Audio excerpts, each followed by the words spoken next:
係，今日講下免疫系統嘅問題。我把聲仲係文文地啦，係咪好文啊？仲係啊，嗱冇咗平時嘅風采係嘛？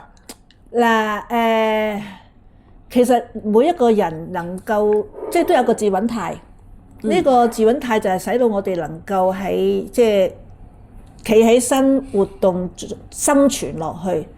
咁就算你個身體裡面有啲咩嘅病咧，其實佢都會盡量去平衡。其實有啲病佢處理唔到嘅話咧，佢都會將佢係盡量減低佢對你嘅身體嘅影響。呢個係人生，即係呢個人呢個物種，佢要生存喺呢個世界，佢自然就會盡量去做呢樣嘢。嗱，呢一樣嘢咧，我曾經咧嗱話説咧，我應該係上個禮拜五啦，咁都係勞心勞慮去查我屋企人病嗰啲嘢啦，都想盡一分力啦，跟住就免疫力低，可能就查到凌晨2點鐘，睇網上資訊咁樣，跟住又俾人呃啦，網上爭啲俾人呃啦，跟住就星期五重感冒啦，就真係返唔到工，就休息咗一日，跟住就已經係成個人都 collapse。咁咧，你講緊嗰個自穩態咧，我就想講講。因為咧，我就真係因為想攞，因為香港始終都係有個制度啦，我就都真係好唔舒服，又發燒，咁我就要個病假，咁我都會去睇西醫啦。咁公司咁我睇西醫啦，咁就冇開抗生素我食嘅，就俾啲止咳水啦、收鼻涕啊，最主要收鼻涕啦，因為其實咳都係因為鼻涕啫。咁總之，跟住我食咗輪之後，食咗2日藥都冇好，未好啦。跟住啲痰咧滲出嚟嘅鼻涕咧又透明變咗做黃色，好結咁樣啦。即係有菌啦，已經有菌啦。即係清白嘅咧，通常我哋就話叫做咁風寒咧，就唔係有病毒。但係如果你變咗個青綠嗰啲咧，就係有病。而家都仲係嘅。咁但係係咪一個過程嚟嘅咧？由病由透明變咗做黃黃地、結結地，跟住就打得贏就唔變黃綠咯。你打嗱就即係打得贏，你有少少鼻水嘅時候，你係最初期嘅感染風寒，即係冷親攝一攝，係青鼻水。但係如果你係打唔贏，喺呢刻你打唔贏，佢就會一路進展到最尾，咪就係青綠嗰啲黃嗰啲咯。即係其實係一個過程嚟嘅。你個身體喺最初嘅時候，我哋都話啦，你叻嘅呢個係一個關卡嚟㗎嘛，鼻哥啊、喉嚨啊呢啲。你打得喺呢個關卡已經打得贏嘅時候，你唔會進展到去下一步，亦都唔會發燒啊，或者即係咁。總之我就打唔贏啦。係啊，即係話你本身嘅免疫力低咗嘅時候，你打唔贏，咁佢咪一路啲菌，你知佢嘅分裂速度好快㗎嘛，咁即係話佢分裂速度快嘅時候，嗰個菌就會係令到你變成有青綠嘅痰啊、鼻涕啊嗰啲感染出嚟。咁我食西藥都食得好頭暈腦脹啦。一定要瞓覺啊嘛，其實瞓覺，但係同埋鼻涕你止咗，咁其實滲咗佢出嚟就好啫。你止咗屈住喺個身體度，點會好咧？呢個就係呢個理念啦。我哋就話有垃圾就抌晒佢出嚟咧，你裡面唔會儲存。咁就容易好，同埋即係唔會傷身。係你逢係乜嘢谷翻落去咧，調轉講咧，佢就會成為膿。我都話啦，最初我係喉嚨呢一個位鎖住晒咧，其實就係話一路以嚟嗰啲痰咧都出唔到嚟，就塞住喺呢度。我記得痰都出唔到嚟㗎，就越做越硬，硬到最尾咧就連你摸手都摸到嗰個硬點嘅，即係喺以前啊。咁即係變咗就係你會知道就係個過程就係咁嘅啦。你之前冇抌到，你個身體虛弱到抌唔出嚟，咁佢就一路儲咗。你知啦，任何嘢擺喺度都會風乾，就硬化。咁佢就風乾硬化之後咧，就塞咗喺度，變咗個咧痰火核啦。我哋成日都話一粒喺個喉嚨度，越積就越大嚿，大嚿到最尾咧，你就變咗就係變咗我哋話。就知我哋呢樣嘢甲狀腺又受損，乜嘢都一嚿嚿咁樣，係啦，啲咁樣塞住。一過唔到呢個關咧，你其他啲問題就好多出現啦，逢係頭嗰節嘅嘢都。總之我上呼吸道感染咧就好唔舒服啦，跟住咧我咧就睇西醫啦，食咗2日藥都仲係唔好喎，跟住星期一就照翻工啦，星期二又照翻工啦，去到星期三咧啲痰咧就越嚟越濃啦，噴出嚟擤鼻涕咧就有結喎，跟住咧我就去公司樓下咧。一間咧百年老字號稱德國嘅品牌咧，買啲中草藥嚟食。咩西草藥嚟食。呢啲咧，嗱呢一隻咧就係百里香，呢一隻咧就係一啲草藥嚟嘅，一啲長草藥嚟嘅。咁呢兩隻咧就再加埋一個果汁，因為我冇帶嚟啦，就等佢冇咁苦。咁呢隻百里香咧，我之前咧都食。你所謂果汁係咪嗰隻橙樹？唔係橙樹。即係車厘子粉果濃縮果汁嚟嘅，跟住就撈住等佢冇咁難飲咁嘅啫。跟住咧，我咧呢個百里香咧，我飲過一輪㗎啦。呢支嘢咧，你唔好講少喎。其實咧，佢唔係好多㗎啫，佢都賣198蚊，即係差唔多成。哇！一樽嘢198蚊啊！係咁咧，就撈埋另外一支果汁飲。咁咧，其實咧，我就同個店鋪講啦，喂。呢個我上次都飲過啦，都冇好到。跟住佢話：你飲錯咗啦，要撈埋另外一隻㗎，撈兩隻一齊撈㗎。跟住我好啦，即係唔係單方可以解決？唔係單方嘅。因為好多時我哋話單方就一樽嘢就可以搞掂。係。我中意用德國黑胡檀。你即係你知啦，德國西草藥其實都係出名嘅，好出名嘅，因為佢哋其實。嗱，所以咧你知醫學派嚟嘅，貴得有道理。所以咧點解阿 Philip Choi 咧佢都喺德國讀咧？咁總之呢兩支嘢咧就200蚊支，跟住再加埋另外一支果汁咧，我總之買成500幾600蚊。咁咧跟住再買埋德國做嘅喉糖，而家食緊。咁咧我飲完咧係即刻清咗嘅啲痰，但係咧即刻清咗呢啲痰咧，好快咧又慢慢積翻。咁我冇理由狂飲到當佢水咁飲㗎，我有個量唔可以誇張得滯嘅，你唔可以當水。咁但係佢係草藥嚟嘅啫，咁草藥過量都唔得㗎。咁總之我都仍然我深信佢係安全啦。咁總之我就有飲完之後就清咗輪，但係咧呢一次感冒咧就 last 咗成個禮拜。咁其實歸根究底咧，我諗都係因為我勞心勞累，同埋我免疫力咧係差咗嘅。因為我咧成日唔瞓覺，走去查呢查路，咁所以就應用翻你嗰個條件性啦。其實咧正統醫學咧就係整全醫學嚟嘅。咁咧我之前咧話我成日都想講一個人其實喺希臘咧，古希臘咧係有4種液體嘅。有冇聽過4種液體個理論啊？你講下啊！其實咧希波克拉 Hippocrates 咧係自然醫學嘅，唔係淨係應該話係 School of Medicine 嘅始祖嚟嘅，係甚至乎你走去讀西方醫學嘅始祖嚟嘅，因為佢係第一個咧將一個人病性有呢一種 symptom， 有呢一種咁嘅病徵，跟住有呢一種咁嘅疾病。跟住用呢種咁疾病就用呢種方法醫，係佢將呢個架構系統標煙出嚟嘅。咁所以咧，其實咧佢係俾醫學界認為係醫學之父，因為以前古希臘咧成日都覺得佢病啊受到啲外邪魔擾，將做 correlate 咗疾病同宗教，而呢個希臘醫學之父咧就第一個企出嚟就話咧，其實咧嗰個人病咧係因為身體入邊呢4種咧液體唔平衡，即係咧好似我哋讀阿育吠陀嗰啲咧，佢將人嘅身體咧分咗做4個液體，分別咧就係有黃色、黑色、紅色同埋藍色。跟住相對應咧就係春夏秋冬1年4季，跟住佢就話啦，其實一個人病咧就唔係受到人詛咒，又同宗教冇關嘅，係因為咧佢同外邊嘅環境咧唔協調嘅結果嚟嘅啫。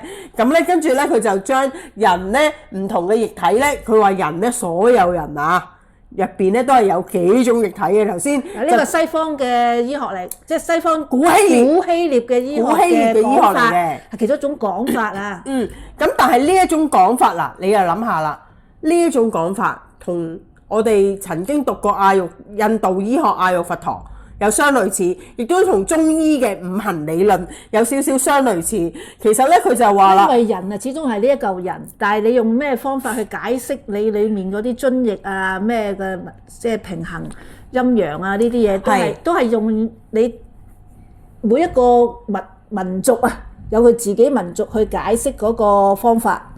咁所以就係你而家講緊呢種4種液體咧，就係屬於古希臘嘅。有血液啦，係啦，有黏液啦。黏液即係我哋類似有口水嗰啲啦，有黃疸啦、黃色啦，同埋有黑膽。咁佢就話其實咧，黃疸汁、黑膽汁係佢就話呢4種咧就係唔平衡啫，就等同於咧呢4種咧就相對應咧就係有春夏秋冬嘅。跟住有春夏秋冬咧，又分咗係有熱、濕、寒、乾呢幾種嘢，係咪好似我哋中醫嘅五行啊？即係金木水火土啊，又或者我哋以前讀過阿育吠陀、印度古嘅醫學，佢話咧血液咧入邊咧有你自己望住睇咧都睇到啲嘅，睇到啲嘅。不過我就講啦，唔好望啦。佢話咧血液有一種血液咧就係我哋身體入邊咧血液就係有濕同埋熱，黃色嘅血液咧就係熱同埋乾，黑色嘅血液咧就係冷同埋乾，黏液咧就係冷同埋濕。咁就相對應我哋唔同嘅心肝脾肺腎，所以咧我好贊同一樣嘢，就係如果唔同嘅理論歸根究底都係翻去同一樣嘅嘢，原來人咧就係有唔同嘅平衡，講緊平衡個核心就係平衡呢個字啊嘛。所以話自穩態嘅意思就係話你自己，即係話某樣嘢過高又唔得，過低又唔得。我哋就係咧需要咧，就係將過高嘅嘢，我哋用方法拉翻去平衡正常點；過低嘅就要提升翻上去。所以我哋話喺用健康食品裏面都有一個叫做適應原。適應原係啦，我哋話好似人參啊、靈芝啊嗰啲咧，都係屬於適應原嘅，就係話佢係會有一個幫你過高拉翻低。過低拉翻高，令到你係去翻嗰個平衡點嘅。咁嗰啲為之適應原，即係話佢唔會話有啲淨係有啲藥，我哋話點解要有啲叫做微毒都，即係中草藥裏面都有啲叫做有毒啊、冇毒啊，有啲係非常毒啊咁樣嗰啲嘅咧。但係就係話適應原就係屬於冇毒嗰派，食多都無妨嘅。但係有一啲嘅草藥咧，就係佢食咗後個功效可能係提升嘅。但係佢只係識提升嘅，佢唔識得降低嘅。即係話，如果你食過多咧，你只會提升過多咗。即係等於你所講草藥都可以係不能過量。係啊，所以個草藥一定唔可以成日亂咁食，同埋個量過多。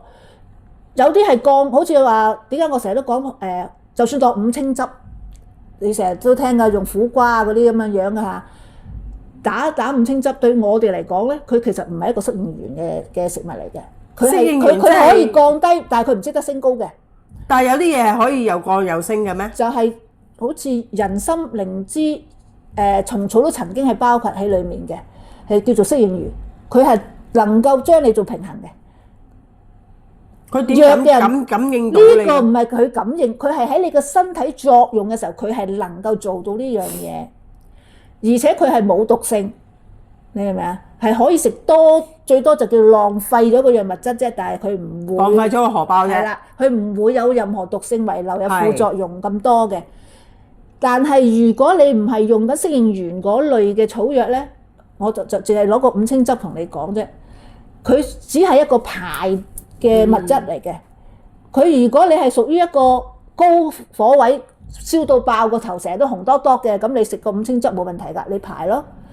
咁而且你可能排成年，你都唔覺得有傷。即係等於中醫個理論，虛則補之，實則瀉之，係咯。即係話你可能喺成年裡面用，你都冇任何問題嘅，因為你個人可能真係好鬼多垃圾，你排極都未排夠。但係如果你本身一個人已經係面青口唇白嘅，你仲要去食嗰個五青汁，人哋話好啊，你又照食，咁你咪係一個低水平，你再低落去，咁你其實就變咗就係你會散啊，你會暈低嘅，你會唔舒服嘅。但係嗰個你食個五青汁，佢唔會提升你個人嗰個血氣嘅喎，因為佢本身個性質就唔係嗰樣嘢啊嘛，佢唔會相對應去提翻噶嘛。咁有啲乜嘢係頭先咪講咗咧，適應完嘅嘢就係人參同埋靈芝之類啊嗰啲咯。咁所以你發覺好多時有癌症嘅朋友咪好多時都係食枝類啊，我唔理你食雲芝、靈芝定係咩芝啦嚇，總之係實你有啲就食六角靈芝，你都發覺其實逢係喺嗰啲菌類咧都可以提取到呢一個黏多糖係啦嗰個抗癌物質嘅，亦都喺人參度亦都會㗎，都可以提取㗎，你明唔明啊？即係話呢兩樣嘢咧，自古以嚟都係屬於好嘢嚟㗎，係咪先？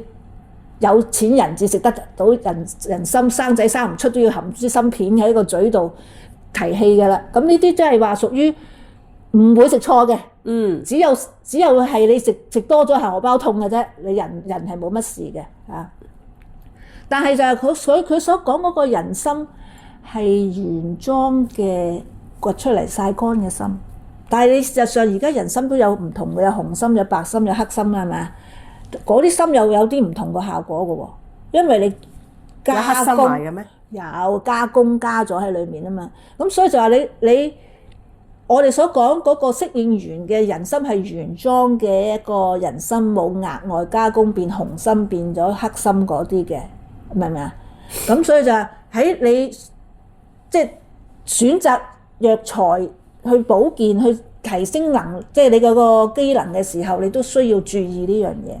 但係我而家所講嘅咧，最主要講係免疫力咧，因為係人能唔能夠生存，打低呢啲病毒啊、外來嘅侵害嘅本身嘅兵士。如果你自身嘅免疫力係有問題咧，你就係一定係屬於太多都唔得㗎喎。所以咪話過高唔得咯，提升得過高唔得咯。免疫力過高好多時都會有好多自體免疫力所疾病㗎喎。以都有啲朋友咧，例如紅斑狼瘡啊。而家我就係話啦，如果你本身你個身體喺控制免疫細胞嗰個功能一早都要出問題咧，你就係叫做 DNA 上嘅出錯。正常一個人咧就本身設計應該你嗰個免疫細胞嗰個功能啊個系統咧係會係有翻咁上下定力嘅。識做正常嘢嘅，打外來入侵者嘅，唔係打自己嘅。其實唔係㗎，話俾你聽 ，DNA 咧係真係可能受外圍環境影響，例如我邊個屋企人就係食完嗰啲免疫力紊亂咗佢免疫力嘅細，即係德國人咁睇啦，紊亂咗佢自體免疫力製造嗰樣嘢，令到佢亂咗。又或者可能點解啲人話呢癌你走去做我曾經有研究過，因為其實我有懷疑過自己係咪嗰陣時我未做化療咧，我都有深入研究過。其實做化療其實係為第二次生 cancer 種下伏線，因為你嗰啲藥就係破壞緊 DNA 啊嘛。你 DNA 話就話破壞癌細胞嘅 DNA 啫，但係 at the same time 佢將正常嘅 DNA 都破壞咗啊嘛。就算正常嘅 DNA 破壞咗，佢經過28日又好，幾多日之後復生之後，但係其實佢暗藏，亦都係暗藏咗一啲破壞喺裏邊啊嘛。咁點解啲人話我做完化療嘢會有一批學説，就係做完化療之後幾年之後佢復發喎，佢復發嘅程度嚴重程度仲嚴重過佢第一次喎，就係因為佢做完化療電療之後佢損毀咗正常嘅 DNA， 而嗰啲損毀嘅正常 DNA 只不過佢未發出嚟啫嘛。到過咗幾年之後佢發出嚟，咁佢咪變咗第二次，好似表面上面個復發咁咯。如果你做完喺我角度做完西醫嘅癌症治療，如果你如常生活，我見唔去保養自己，調理翻。因為每個細胞就係要營養啊嘛，調養翻個細胞需要嘅營養，其實幾年之後復發係必然嘅事嚟嘅喎。我真心覺得係必然。所以你其實本身一用呢個化療啊嗰啲嘅時候，你發覺嗰啲病人通常都會免疫力低，係咪？係。咁咪就係其實就係所謂講緊你本身你落任何西藥有毒性嘅藥，就算中藥都係㗎，中藥材都係㗎。有本身如果有毒性嘅，有微量毒性嘅，佢都會係即係影響緊你嘅自體免疫系統，都會影響你自體免疫。咁所以咧就話如果你係一個本身出世嘅時候係屬於健康正常派嘅，你加少少呢啲毒性嘢咧都頂得順。但係如果你本身係一個脆弱嘅，你本身你嘅自體免疫都弱，好似我咁呢個就自體免疫係本身有問題嘅，咁所以就話我少少嘢都唔承受得到咯，我少少食錯少少嘢都會有反應咯，會影響個身體咯。好似之前我咪話你都知道我成日都話我自己係自體免疫，我成日都話我自己有銀屑病、牛皮癬啦。我啲關節一路以前後生時啲手指頭其實腫晒、撐開晒嘅，咁但係就話，但係而家咧你會發覺上排我好多即係應該1-2年前都提到，我哋後面頸仔後面有嗰啲。一笪笪嗰啲好似癬咁樣嘅嘢嘅，好似濕疹咁樣嘅，你當時都睇過啦，好大笪一大一半一大劈。而家冇乜啦。但係而家你會發覺冇咯喎。係啊。咁係咪代表我好翻晒咧？其實我話俾你聽，其實就係以前我咧最初我都話我發病嘅時候，我係發覺我梳頭好似落雪，即係好似好多頭皮，以為自己係頭皮多，一梳就飄晒落嚟，黑色衫都唔敢着。其實就話我嘅免疫系統自己打自己嗰個問題，最初開始嘅時候係頭部開始嘅，一路由上一路落嚟，跟住所以就後。咁你有冇鬼剃頭啊？我冇鬼剃頭，但係我就耳仔後面爛啦，跟住就到後尾就頸後面啦。咁佢其實喺呢一個頸呢一節困擾咗好耐，因為我都話當時我嗰個喉嚨。講唔出聲嘢，講唔出聲，塞住晒喺呢度，我搞咗好耐先至疏通翻。而家你會發覺冇嗰啲一粒二粒，你摸落去硬嘅一大嚿。你而家你摸落去唔係一大嚿硬嘅，係啊，鬆晒啦，因為用咗好多功夫去做呢樣嘢。話俾你聽，結果咧，卒之而家我發病嘅嘢唔喺個頭度啦，已經一路降落去到耳仔，去到頸之後咧，而家係降落到去咩地方啊？佢未離開過我，從來都未離開過我。但係佢顯示出喺個身體表現係少咗嘅原因咧，就係話我係受控啲，但係因為呢一排我都好似話齋唔瞓覺咧就死敵嚟嘅。係啊，我唔瞓覺咗呢一年係亂晒大龍咧，咁我啲病係走唔甩嘅。我請呢個代表作去摸一摸就知道噶啦，嗰個皮膚係咩質感啊？其實似嗰啲濕疹啫。而且你會發覺咧，唔係淨係得呢一度喎，你摸埋另外一邊。濕疹咯，似鞋晒嘅，好鞋嘅。我呢度都係啦。我唔係濕疹嘅，其實我話俾你聽咧，你有冇聽過鞋晒㗎？有冇聽過人哋嗰啲紅斑狼瘡症？佢哋最初復發，即係發展到出嚟，人哋睇到喺塊面度兩邊紅晒，喺塊面度對稱咁樣紅晒啊！紅斑狼瘡嗰啲啊，其實就係話你會發覺咧，我其實都係同呢一個，我唔理你係強直性脊椎炎，全部都係啲自體免疫，係啦，定係紅斑狼瘡呢啲，其實都係自體免疫嘅問題，自己打緊自己。而且咧，你發覺點解我咁對稱？其實我而家呢一度已經係落咗嚟下面啦。我上排咧係由呢一度喺咁，即係你冇好過喎，只係轉移咗個位置。只係話佢係轉移同埋收細，你見到冇黑㗎。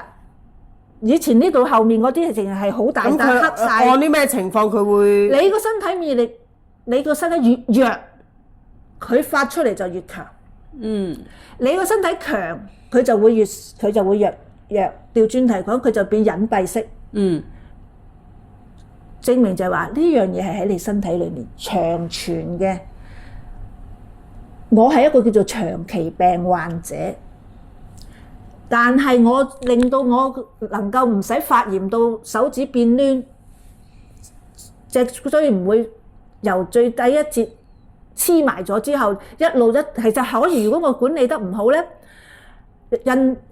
以前我睇過一張圖片，一個印度嘅少女，佢發展到呢個強直性脊椎炎咧，佢係全條脊骨完全係唔可以彎曲。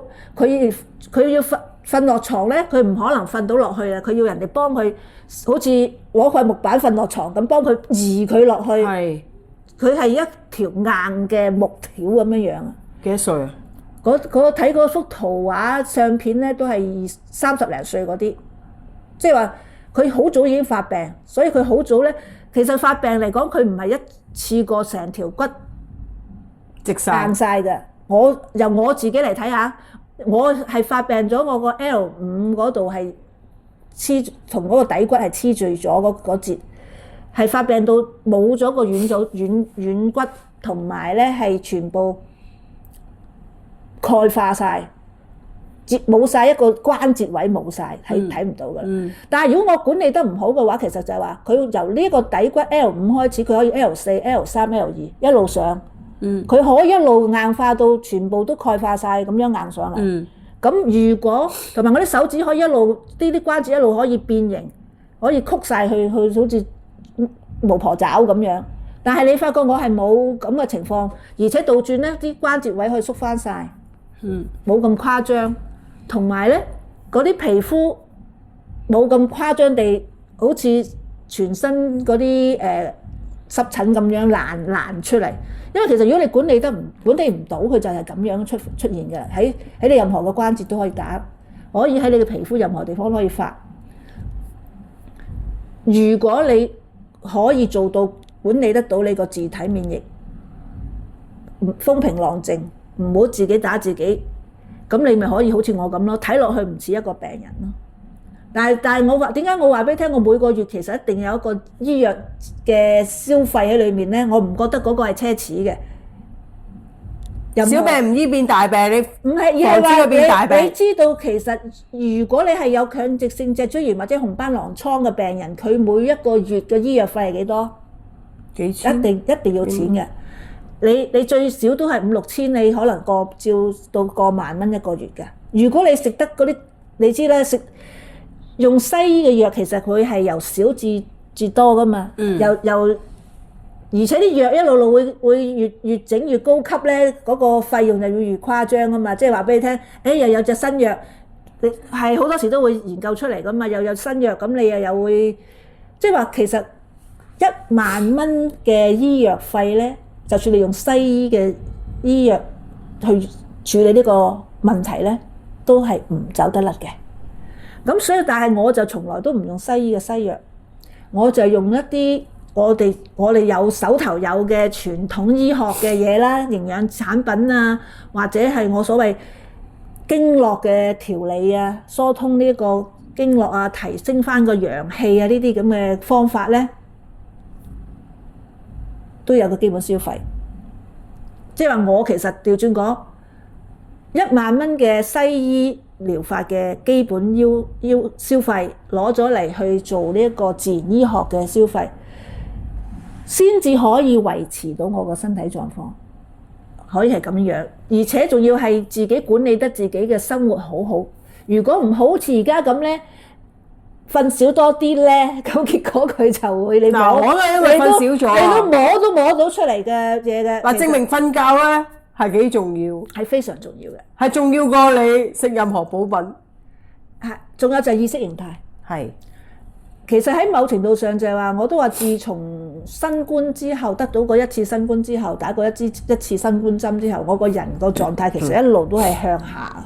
你其實有冇聽到咧？好多人打咗嗰啲新冠嗰個針之後啊，防疫針之後，引發好多病 cancer 啊，好多唔同。係啦 cancer， 另外就係呢心臟病、自體免疫嘅問題、心臟嘅問題。即係其實講真就係佢其實反而調轉講，引發炎症嗰個出現係非常嚴重。咁其實自體免疫咪就係都係炎症啫嘛，自己打自己嘅時候都係炎症啫嘛。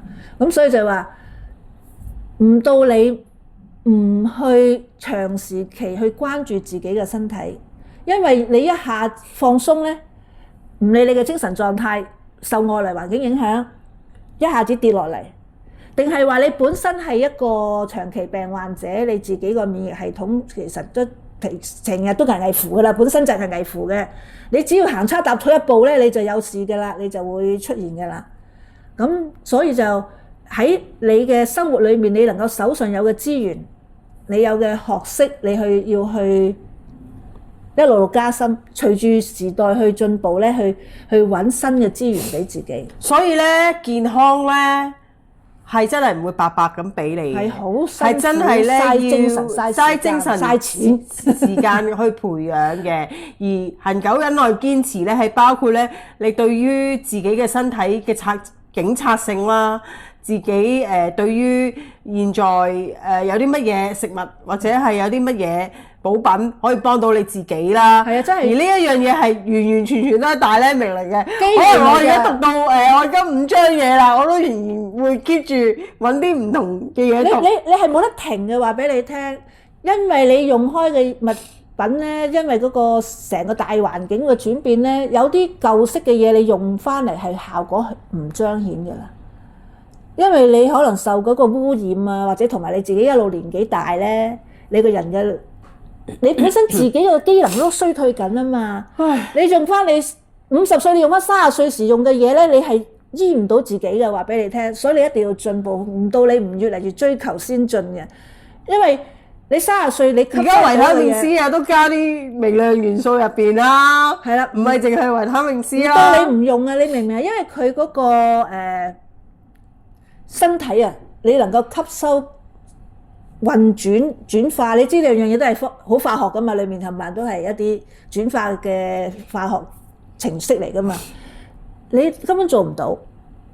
你如果唔係點為之衰老啫？個人點解會老啫？係咪先？如果唔係個個由出世到老到死嗰日都係一樣咁牛咁。但係我想話俾你聽咧，以我嘅認知咧，就算咧你食幾多 supplement 都好啦。你冇經過自己身體運轉換化咧，其實嗰樣嘢係活化唔到嘅。即係等於我講緊2年前去上廣州探一個乳癌病友，嗰個醫生自己都講，佢幫嗰個病人打返啲白蛋白落去，跟住佢話就算嗰支白蛋白幾靚都好啦，其實就好似筲箕咁，你一打咗落去就好快流返出嚟。因為嗰樣嘢唔係你自己本身經過一個過程啊嘛，你即係俾個原材料佢咯，你不停俾個原材料佢，但係好過唔俾啊嘛，好過唔俾喺立場就係好過你唔俾，你原材料都冇做咩，係即係等於你而家我可能係入醫院，我個屋企人可能就係輸血，咁只係暫時緩慢佢燃眉之急，佢輸完血之後可能又精神幾日，跟住其實始終個歸根究底就係佢骨髓裏邊嘅癌細胞就霸咗個位，令到骨髓咧做唔到紅血球，咁咪變咗佢咪缺鐵咯，冇紅血球咯。但係你每次入去輸血嘅時候做呢個動作都係解佢燃眉之急，但係你始終你嘅核心，你嘅核心就係要嗰個骨髓唔再亂咗啊嘛，所以咪話俾你聽，喺某程度上咪就係西醫嘅西藥係醫唔到佢咯，你冇辦法喺咁嘅環境。但係我心痛就係你醫唔到嘅時候，你都唔願意去豁出去尋求第二啲可行性嘅方案。開唔開悟係個人嘅命水嚟嘅。